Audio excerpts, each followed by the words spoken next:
You ever notice how the people who complain the loudest about snow are always the ones who've never held a shovel? The chains on my snow plow tires rattled against the frozen asphalt like loose steel bones as I crawled uphill through 3 feet of fresh Colorado powder at 4:37 in the morning. The storm had hit harder than forecasted. Wind gusts pushing 40 miles an hour. Visibility barely 20 feet past the headlights. The kind of mountain blizzard that turns expensive SUVs into frozen lawn ornaments before sunrise. Diesel fumes hung thick in the cab, while the orange beacon lights reflected off walls of white swirling sideways across the windshield. I've been awake for 19 hours straight, clearing roads nobody else in this county was crazy enough to touch. And that's when I saw the ticket. Bright yellow, folded neatly under my windshield wiper like a Christmas card from hell. HOA violation notice. I actually laughed when I read it. The sound came out dry and tired. $8,000 fine for excessive snow track damage to community roadway aesthetics. A second gust slammed into the side of the plow hard enough to shake the mirrors. Snow hissed across the glass while my blade pushed another wall of ice off the shoulder. And standing right there beside the entrance sign for Blackstone Ridge Estates was Linda Whitmore in a white fur-lined coat and knee-high designer boots that had probably never touched real snow in their lives. She held an umbrella over her head, even though the wind kept trying to rip it sideways. "You can't keep tearing up the roads like this, Cole," she shouted over the storm. Her voice had that polished HOA sweetness that always sounded 1 inch away from a threat. The board voted unanimously. "One more incident, and we'll have your plow towed." I looked past her toward the subdivision, climbing into the dark mountain hills behind her. 62 homes. Multi-million-dollar vacation cabins stacked along a single winding access road carved into the ridge almost 20 years ago. Every porch light glowing warm against the storm like tiny islands floating in a sea of white. Most of those people were still asleep under heated blankets. While I was out here making sure ambulances, propane trucks, and grocery deliveries could still get through by morning. But Linda didn't care about any of that. All she saw were tire grooves in fresh snow. "You done?" I asked. Her jaw tightened under the umbrella. The neighborhood is tired of looking at those ugly plow tracks every winter. Blackstone is supposed to maintain luxury standards. Luxury standards. In the middle of a blizzard dumping 6 inches an hour onto a mountain road with a 12% grade. I just stared at her for a second while the engine idled beneath me, deep and steady like a heartbeat. The heat vents blasted dry air against my frozen gloves. Somewhere farther up the ridge, I could hear another vehicle spinning tires uselessly against ice. "Linda," I said quietly, "you know this road closes without me." She smiled. "Slow. Cold. We hired a private contractor. A professional company. We don't need your little operation anymore." That's when I noticed the fresh logo on the temporary sign beside the gate. Aspen Peak Luxury Snow Management. Out-of-state contractor. Probably Denver guys. Flatland operators with polished trucks and glossy brochures promising pristine winter presentation. I'd seen companies like that before. They worked great in ski resort parking lots. Mountain switchbacks during a whiteout storm were a different animal entirely. Another gust hit. Harder this time. Snow blasted across the hood in waves. Linda stepped backward to protect her boots while I shifted the plow into drive. "You can't leave tracks if the roads stay buried," she snapped. I looked down at the violation notice in my hand, then at the untouched wall of snow climbing across the ridge behind her. And that's when I stopped arguing. Because what Linda Whitmore didn't know was simple. The road under her expensive little boots only existed because of me. I bought my first snow plow at 24 years old with money I made welding bridge supports outside Grand Junction. Rusted yellow Ford. 200,000 miles. Heater barely worked unless you kicked the dashboard twice. I still remember the smell inside that cab. Diesel fuel, wet canvas gloves, black coffee sitting too long in a steel thermos. Back then, I was just trying to survive winters without getting buried in debt. Funny how life works. 20 years later, the entire ridge depended on me every time the weather turned ugly. Emily says mountain people trust weather reports more than church sermons. She's probably right. Around here, one bad storm can trap you for days if the roads go down. Propane runs low. Power lines freeze. Folks start staring out windows wondering if emergency services can even make the climb. That is why I never really stopped plowing. Even after I left the county highway department. Even after I opened Brennan Earthworks and started taking private contracts. Some habits stick to your bones. Blackstone Ridge started as 6 vacation cabins and a dirt trail cut through state timberland back in the late 1990s. Before the luxury gates. Before the stone entrance signs and heated driveways.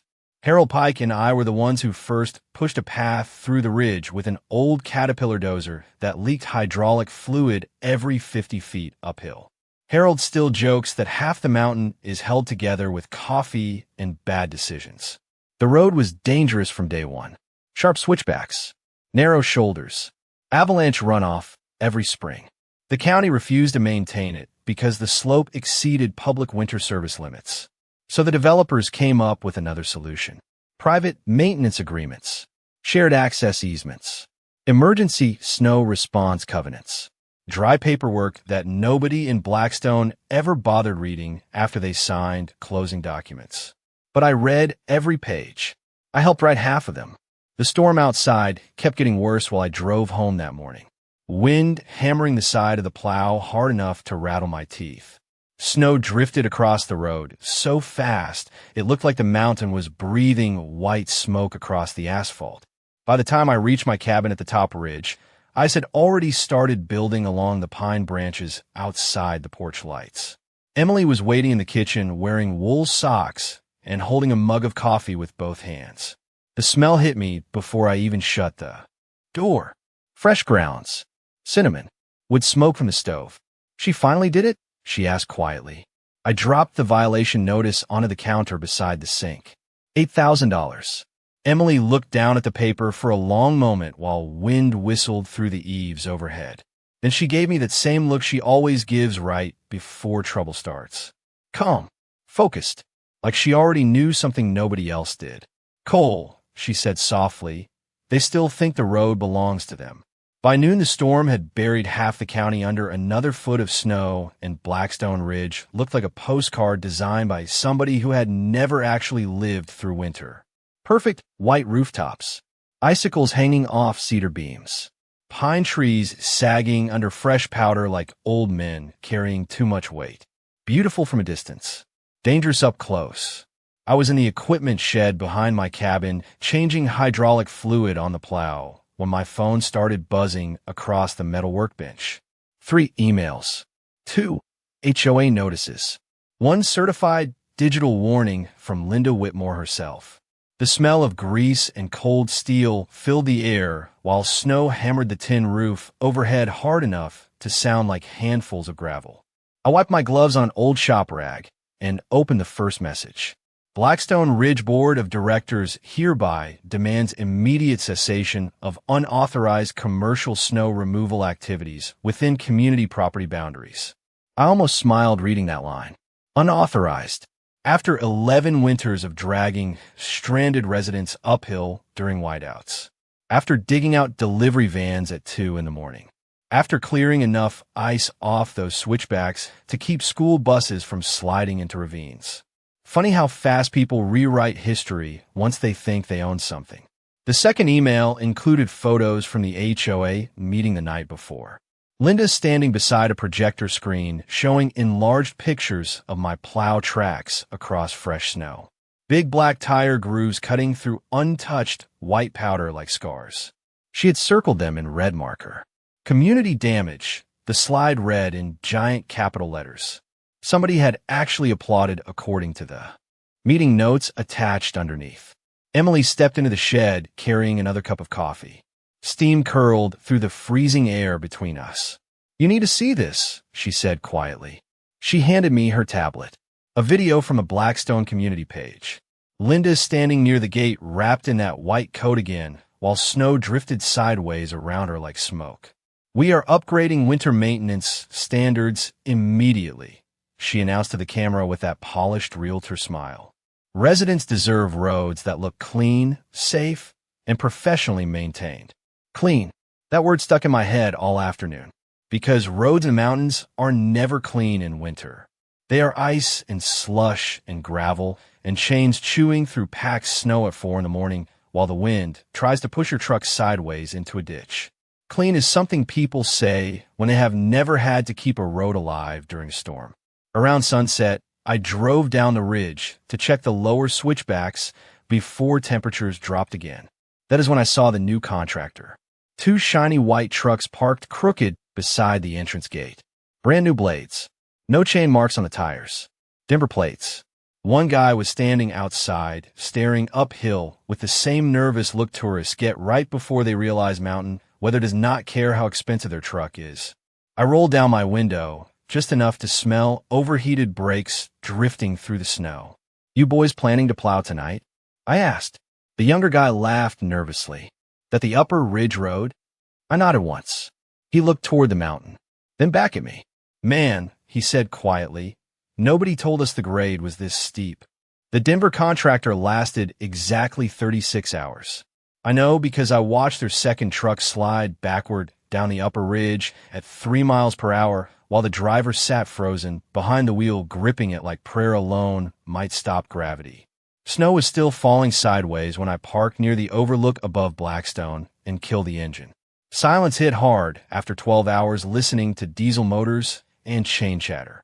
Just wind scraping through frozen pine branches and the distant metallic whine of spinning tires somewhere below. One of the contractor trucks had jackknifed near mile marker 4, where the switchback narrows beside the ravine. Hazard lights blinking orange through the snow like distress signals. The younger guy I met yesterday climbed out wearing a neon safety jacket already covered in ice. His face looked pale enough to blend into the storm. "Transmission overheated," he muttered while staring uphill. "Your road keeps icing underneath the powder." Your road. Not the HOA's road. Not Blackstone's road. Mine. Funny how language changes once weather gets involved. I handed him a thermos of coffee from my cab.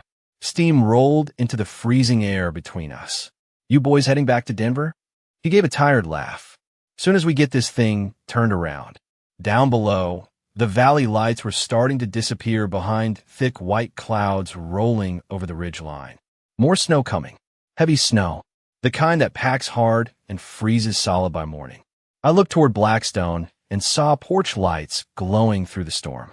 Warm windows. Expensive houses. People inside probably assuming roads just magically stay open because they always have. That is the thing about infrastructure. Nobody notices it until it stops working. By the next afternoon, Linda Whitmore was already spinning a different story. She posted a 3-page statement on the community board blaming historic undermaintenance issues caused by my plowing methods. According to her, my blade angles had damaged snow retention balance across the ridge. I wish I was joking. Snow retention balance. That woman could turn oxygen into paperwork if you gave her enough time. Emily read the statement aloud while we sat in the kitchen listening to ice tap against the windows. This continued disregard for neighborhood standards has jeopardized the visual integrity of Blackstone Ridge winter presentation. I rubbed both hands around my coffee mug, trying not to laugh. Visual integrity, I repeated quietly. Road is one storm away from becoming a ski trail, and she is worried about aesthetics. Emily looked toward the window where snow had already drifted halfway up the porch railing. She still thinks storms care about HOA meetings. That night, the temperature dropped to 8 below zero, cold enough to make old trees crack in the dark like rifle shots somewhere deep in the woods. Around midnight, my phone started buzzing nonstop across the nightstand. Blackstone residents. First 1, then 5, then 12. A delivery driver stuck near the lower gate. Somebody else could not get their Tesla uphill. One resident said their furnace repair company canceled because the contractor road conditions were unsafe for service vehicles. I listened to every voicemail without answering. Wind howled through the ridge outside, while ice crawled across the bedroom windows in thin silver veins. Emily lay beside me, staring at the ceiling. "You are really done this time?" she asked softly. I thought about that for a long moment. About 11 winters climbing those roads before sunrise. about dragging stranded families uphill with tow chains while snow buried my headlights, about spending Christmas mornings clearing switchbacks so ambulances could get through. Then I thought about Linda standing under that umbrella handing me an $8,000 fine for tire marks and snow. Yeah, I said quietly. I think I'm done teaching rich people what roads are for. The next morning, Blackstone Ridge woke up buried under another 22 inches of fresh powder. And for the first time in 11 years, my plow stayed parked. The first emergency call came in at 5:12 that evening. Not to me, to the county dispatch office. Elderly resident slipped on untreated ice while trying to reach her mailbox near the lower ridge. Minor injuries. No ambulance access available. I heard about it from Harold Pike an hour later while he stood in my driveway, stomping snow off his boots hard enough to crack the ice frozen into the soles. The old man smelled like cold air, cedar smoke, and diesel fuel. Same as always. Whole mountain is locking up, he muttered while pulling off his gloves. Contractors bailed before sunrise. I looked past him toward the ridge road, disappearing into heavy snowfall above the trees. Wind carried loose powder across the driveway in silver. Sheets under the porch lights. My plow sat parked beside the shed, exactly where I left it. Blade lowered. Engine cold. Harold followed my eyes and nodded once. You really are done. Looks that way. He grunted quietly. About 10 years overdue, if you ask me. We stood there listening to the storm for a minute. You learn after enough winters that mountains make their own sounds during heavy weather. Ice shifting inside tree trunks. Snow sliding off rooftops. Wind pressing through ravines like distant ocean waves. Then my phone buzzed again. Another voicemail from Blackstone. This time, it was Darren Holloway from Lot 17. Guy used to complain every spring that my chains left scratches near his heated driveway. Now his voice sounded tight with panic. Cole, hey listen, my wife is supposed to fly out tomorrow morning for surgery in Denver, and nobody can get down the ridge. Linda says the contractor is coming back, but we have not seen anybody for 10 hours. Call me back. 10 hours. I deleted the voicemail without responding. Emily looked up from the kitchen table where she had been sorting old paperwork into folders. Bad. Road is icing over. She nodded slowly like she expected it. That upper curve near mile 4 probably drifted shut already. We both knew exactly which corner. North-facing bend. No direct sunlight. Wind funnel. Snow packs there faster than county salt trucks can touch it. I warned the developers about that section 20 years ago during the original grading survey. They ignored me because rerouting the road would have cost another $80,000. Cheaper to let me maintain it forever, apparently. Until Linda decided tire tracks offended her sense of luxury. Around 8 that night, the Blackstone community page exploded into chaos. Somebody posted pictures of stranded vehicles lined bumper to bumper near the lower switchback. Another resident uploaded video of one of the contractor trucks spinning sideways while snow buried the tires almost to the axle. Comments poured in faster than the storm itself. Where's the maintenance team? Why are emergency routes closed? Did the HOA approve this contractor? Then Linda finally posted her official statement. Due to unprecedented weather conditions, residents are advised to shelter in place until conditions improve. Shelter in place.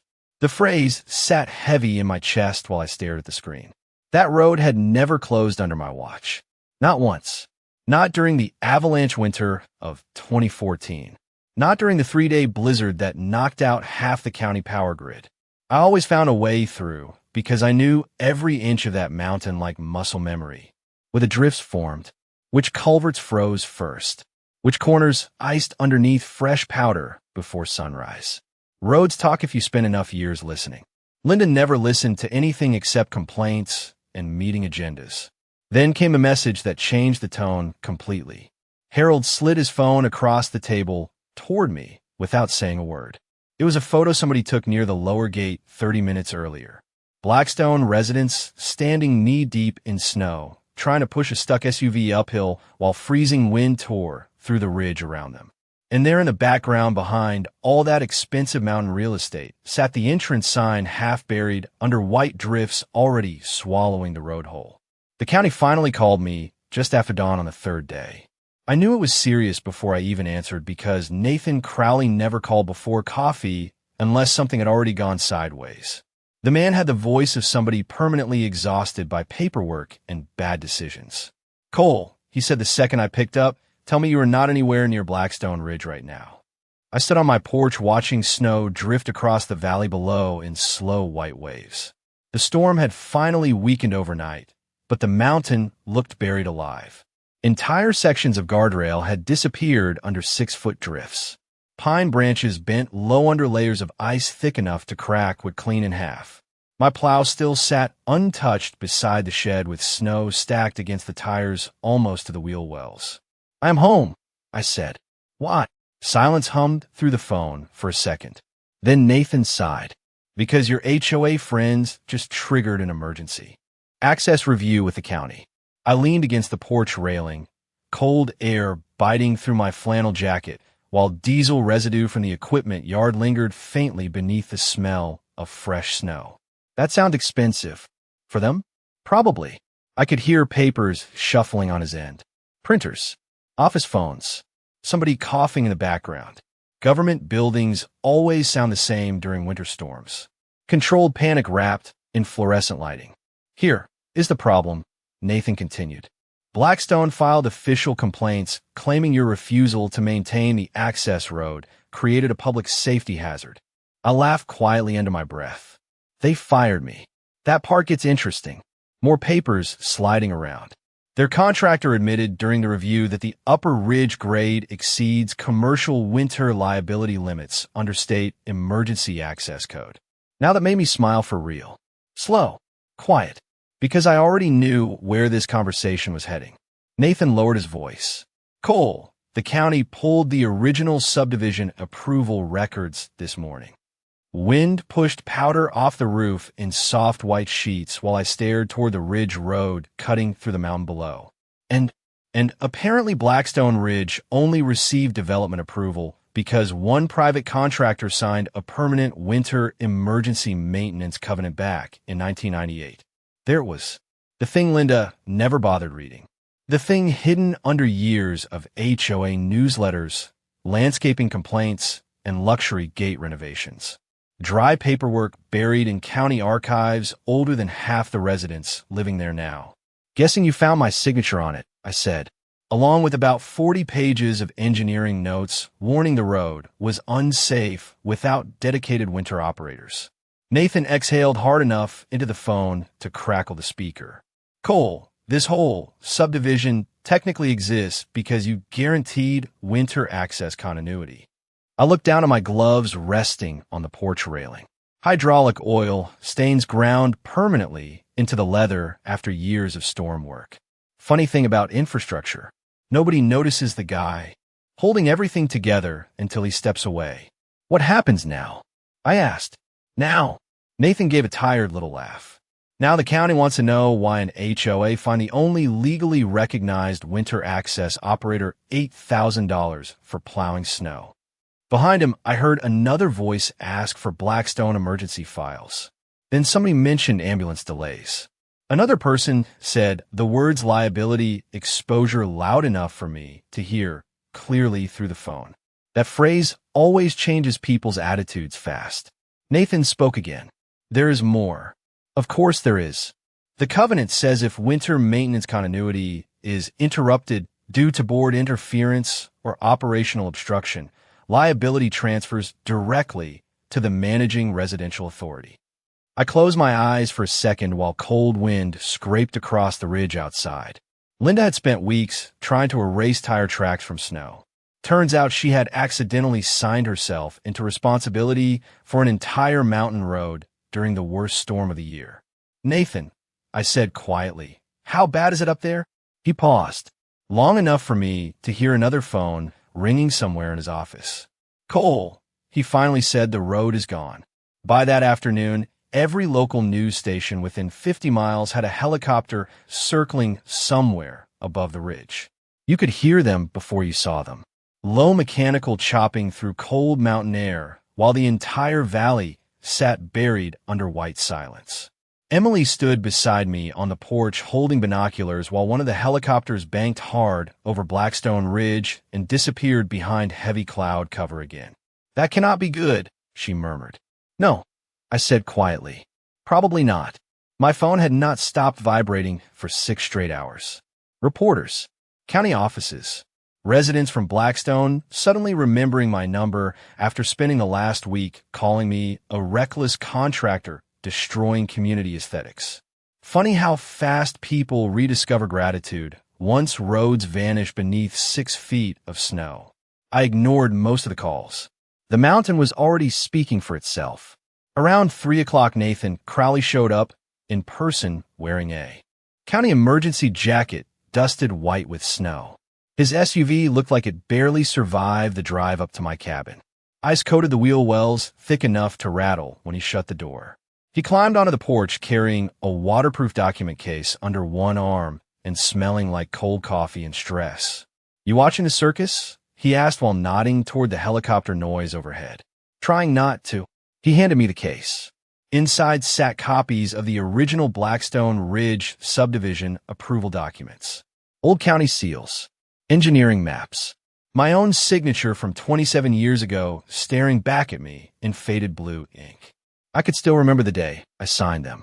Tiny county office, burnt coffee, snowstorm outside, developers desperate to push the project through before winter froze the ridge completely. Nathan tapped one paragraph with his gloved finger. There. I read it again slowly while wind rattled the porch railings around us. Permanent winter access continuity shall remain under designated operator authority without interference from residential management entities. Emily let out a low whistle beside me. Nathan nodded. Your HOA never had legal authority to fine you for plowing. In fact, according to county code, interfering with designated winter maintenance operations violates emergency infrastructure compliance. I leaned back against the porch post while snow drifted sideways across the valley below. Somewhere far down the mountain, a siren echoed faint through the storm. So Linda basically fined the one person legally required to keep the road open. Correct. Nathan rubbed both hands together against the cold. Then she obstructed emergency maintenance continuity during an active weather event. Sound expensive. Cole, he said flatly. It sounds catastrophic. By sunset, the county officially declared Blackstone Ridge a restricted emergency access zone. Nobody in, nobody out except emergency personnel on track vehicles. News footage showed entire sections of the upper road completely erased beneath avalanche drifts. Guardrails buried. Reflective markers gone. Just smooth white slopes where pavement used to be. Linda Whitmore finally. Call me directly around 6:30. I stared at her name, glowing across the phone screen for nearly 10 seconds before answering. The second I picked up, I heard wind roaring behind her. Panic too. Real panic this time. Not HOA panic. Not meeting room panic. Mountain panic. Cole, she said sharply. We need your equipment up here immediately. Need. Another interesting word. I looked out the window toward my parked Plow, sitting motionless beneath fresh snow beside the shed. Thought my tracks damaged the neighborhood. Silence crackled through the line for half a second. This is not the time for attitude. No, I said quietly. That was last week. I could hear people shouting somewhere behind her. Engines revving uselessly. Somebody yelling about medical supplies. The mountain strips away arrogance fast once weather gets involved. Linda lowered her voice. The county says you are still listed as the designated operator. There it was. Finally. Recognition wrapped in desperation. I closed my eyes for a second, listening to the storm push against the cabin walls. 27 years. Thousands of hours behind a plow blade. Every frozen midnight. Every dangerous switchback. Every resident who slept safely because I kept moving snow while everybody else stayed warm indoors pretending roads maintain themselves. Linda, I said calmly, the road did exactly what roads do when people stop respecting the people who keep them alive. The county emergency meeting happened 2 days later inside a cramped conference room that smelled like wet coats, burnt coffee, and overheated copy machines. I know because Nathan insisted I attend in person. Outside, snow still covered half the parking lot in dirty gray piles taller than pickup trucks. The storm had finally moved east, but Blackstone Ridge remained sealed off except for tracked emergency vehicles and county utility crews. Even the helicopters stopped flying once the winds picked up again. Nature had made its point already.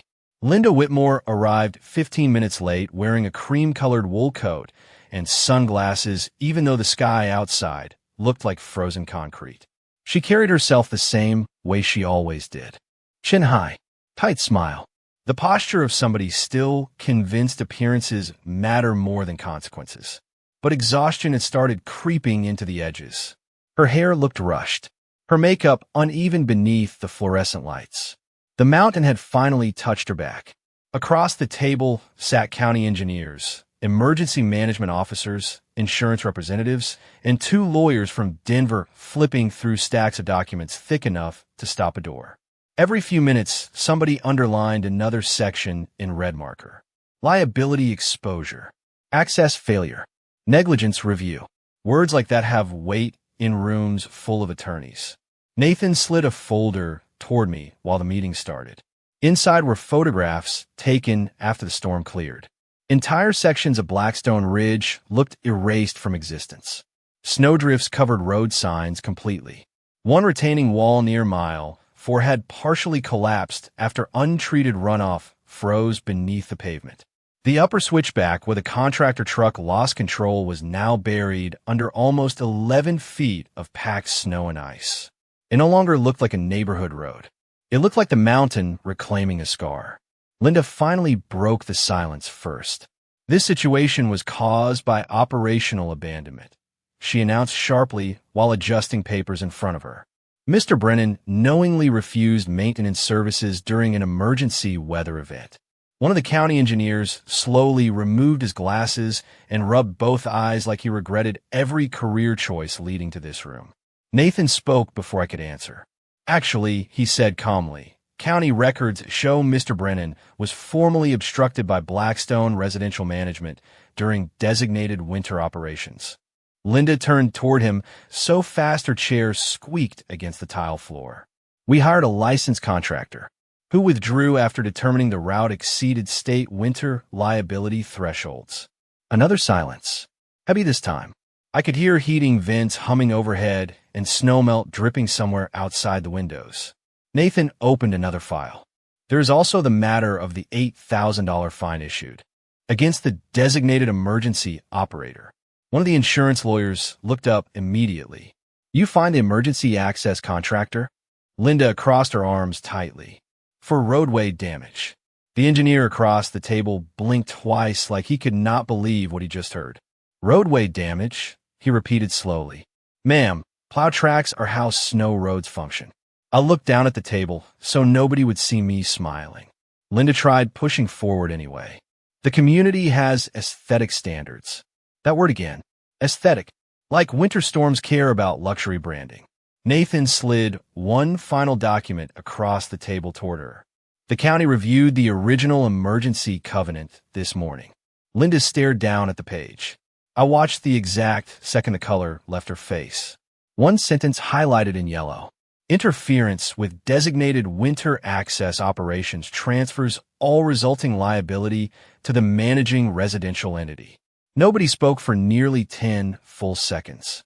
Then one of the lawyers quietly asked the question everybody else in the room was already thinking.